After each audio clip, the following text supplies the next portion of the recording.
Hello friends, ఈరోజు మనం easy ప్రసాదం రెసిపీ అటుకుల పాయసాన్ని ఎలా తయారు చేయాలో చూద్దాం. ముందుగా స్టవ్ మీద పాలు పెట్టుకుని మరిగించుకోవాలి. తర్వాత ఇంకో స్టవ్ మీద ఒక బాండీలో కొద్దిగా నెయ్యి వేసుకొని జీడిపప్పు కిస్మిస్ని వేయించుకోవాలి. ఇక్కడ నేను నల్ల ద్రాక్ష తీసుకున్నాను. ఇవి వేగిన తర్వాత వీటిని ఒక ప్లేట్లోకి తీసుకొని దీనిలోనే ఒక గ్లాస్ వరకు అటుకులు వేసుకోవాలి. ఇక్కడ నేను మందపాటి అటుకులు తీసుకున్నాను. దీన్ని 1 నిమిషం పాటు ఫ్రై చేసుకోవాలి. ఇలా ఫ్రై అయిన తర్వాత వీటిని ఒక గిన్నెలోకి తీసుకొని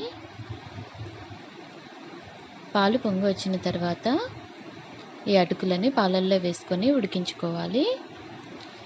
ఇలా 1 నిమిషం పాటు ఉడికించుకోవాలి. ఇప్పుడు దీనిలో రుచికి సరిపడా పంచదార వేయాలి. స్వీట్ తక్కువ తినేవాళ్ళు తక్కువ వేసుకోవచ్చు. ఎక్కువ తినే వాళ్ళకి అర గ్లాస్ వరకు పడుతుంది. అర గ్లాస్ పైనే పడుతుంది. కొద్దిగా ఉడికిన తర్వాత దీనిలో ముందుగా వేయించి పెట్టుకున్న జీడిపప్పు కిస్మిస్ని వేసుకుంటే అటుకుల పాయసం రెడీ అయిపోయింది. చాలా టేస్టీగా ఉంటుంది. తప్పకుండా ట్రై చేసి చూడండి.